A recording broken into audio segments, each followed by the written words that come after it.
not the finger. This world got people losing themselves for irrational reasons. Okay, so welcome to the Independent Minute. This is episode 5. I'm Mrs.Shakira, Shakira Zackery, and we're going to be talking about basically teaching Black kids and also the nonprofit that I'm going to start. Oh, we out here, independent. It's your boy MikeBeezyRapKing. It's 2-4, you feel me?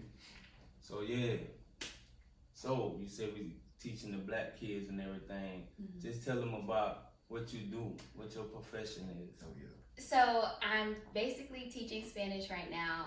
I'm working in Clayton County. Most of the students are African American students. I have a small population of Hispanic students as well. Okay. So teaching Spanish to Black students, it's a lot of work.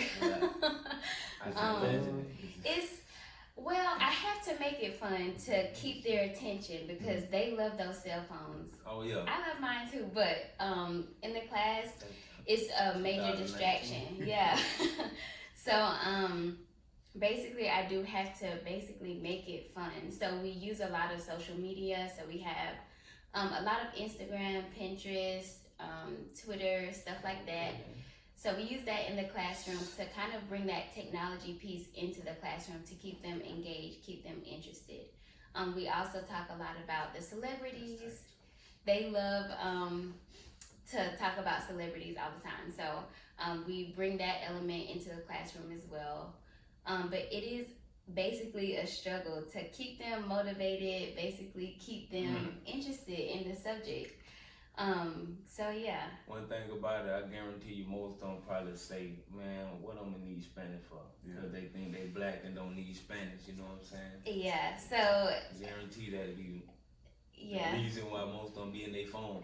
Yeah. And not paying attention. Mm-hmm. Yeah, I basically try to, I don't know if you guys have seen the video of Odell Beckham. I showed you. Yeah.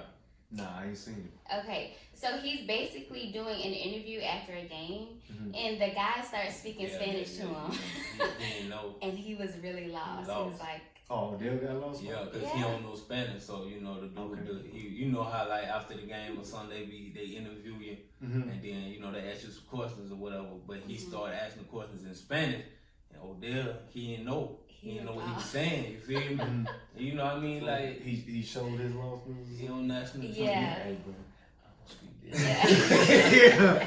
You gonna have to. I need to translate. He was looking crazy for sure. So I basically Shout out showed to that Odell, video. by the way. For real, that catch was crazy, boy. Yeah. Even if he can't speak Spanish.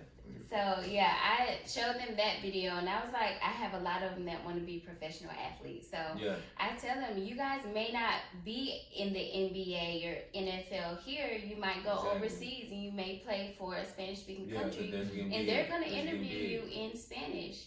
So you need to be prepared, like even if you don't think that you need it. Or you got to pay a translator. If you ain't on no team already, you got to pay for that, and you know you already in a foreign country. You don't really want to have to pay a translator too. Watch out about this is so. Now I work with mostly Hispanic guys. I won't say most. It's a lot. Yeah. But you know, a couple of them you can't really get your point across to them because they don't understand what you're saying.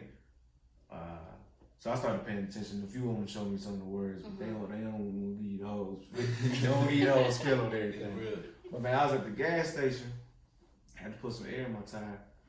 And as I'm about to leave, 2 Hispanic women, I want to just call them this, 2 Hispanic women pop up on me and, hola chico, and start going into it. I'm like, okay, so you're tired? And they're like, yeah, they're like, see. So you talking about can I help her out? I'm like, everything in Spanish, bro. I ain't understand nothing this lady was saying, but I understand, you know what I mean? I comprehend what she was trying to get. So I'm like, hold on, man, I gotta move the translator. I'm like, what you need help? Exactly.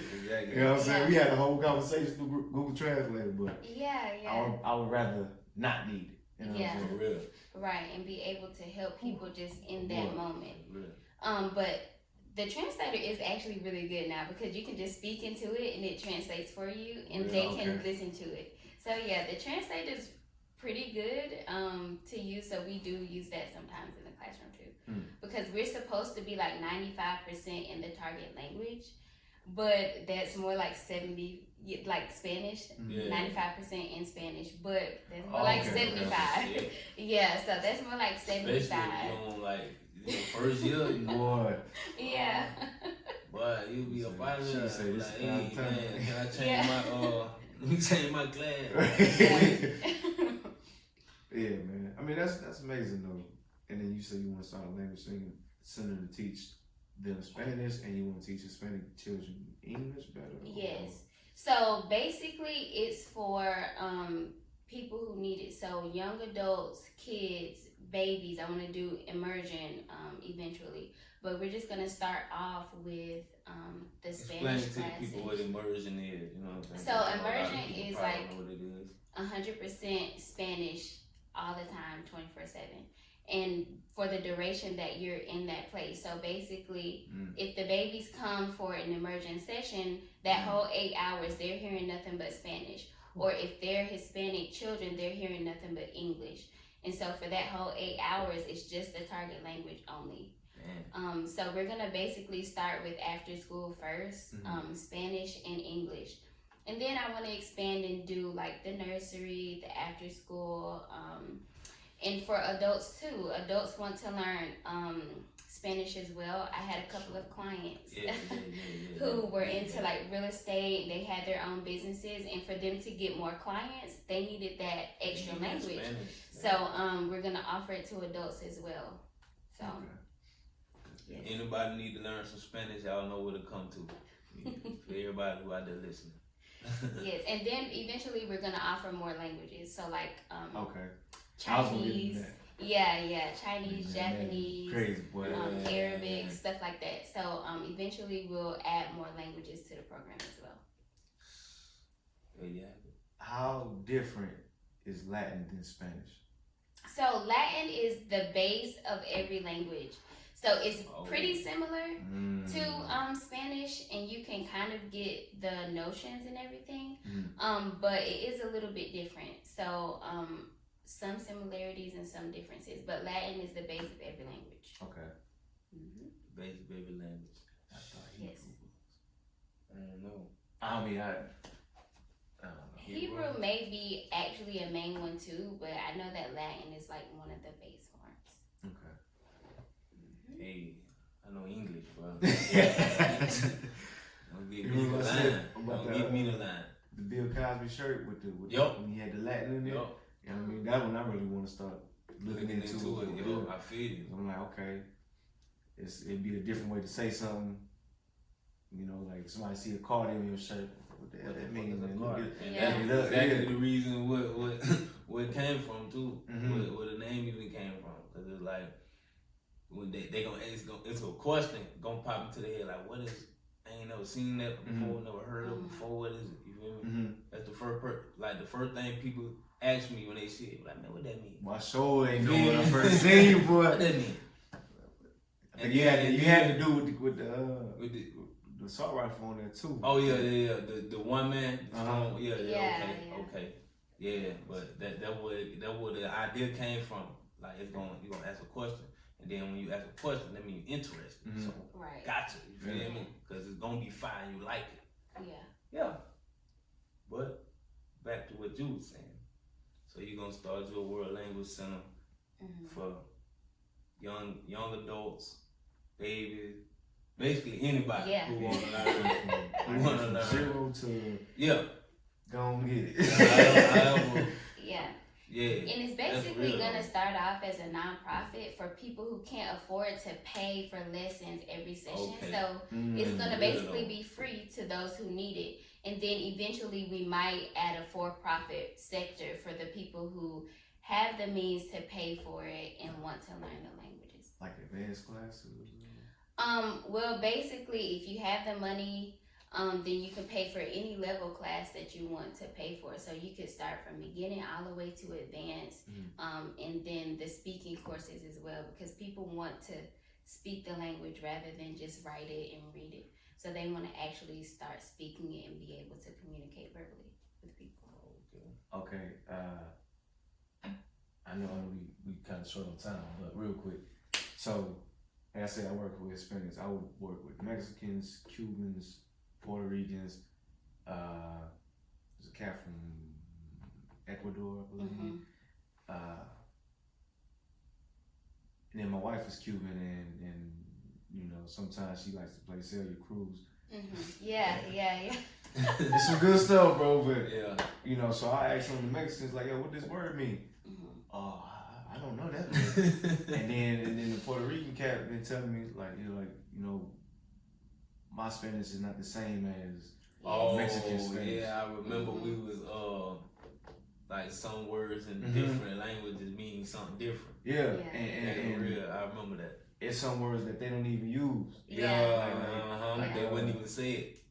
And it's the same in English. Like, I forgot what you said, like, get buck.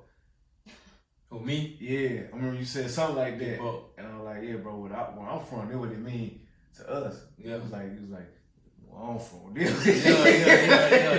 So, you're right. I feel you. But so the Spanish that you teaching though, is it more universal or is it catered toward? So it's basically gonna be different types of Spanish. So for the standard classes, it's gonna be Spanish from Spain. Okay. So that's standard Spanish there. But you're gonna have the option if you're in like business or in real estate or something like that, you have the option to do like different types of Spanish. So if you wanna learn basically Spanish from Mexico or Spanish from Latin America, then you would take certain courses for that. So we will offer that as well. Oh man. Yeah. Oh man. That's serious. That's serious right there. Yeah, because we'll have different Spanish teachers. So the ones from Spain will be from Spain, teaching Spanish. Hey. The ones from Mexico are going to be teaching like basically like little sayings and stuff that you would hear in Mexico. Okay. So basically, Might as well go to the source. Yeah. If you want to learn. You know what I'm saying? Or somebody that's directly from the source. Exactly. Yeah. Yeah, that's deep right And there. here in the United States, we basically need to learn a lot of the Latin American Spanish because a lot of the Europeans don't come here. So basically, a lot of the Mexicans and a lot of the Latin Americans are migrating to the United States. So I think that Latin American Spanish would be a little bit better for people in the U.S. trying to learn Spanish. Okay. That's what's up though. We out here, man. So, you know, she got to go make this money and get this check anyway. You know what I'm saying? Right now. So we're gonna wrap this up. So you know, episode 5, Independent Minute. Shakira Zackery, MikeBeezyRapKing, and it's 2-4. We checking out, man. Till next time. Focus, we gotta focus. That's the only way I see you gon' make it big, man. You gotta focus.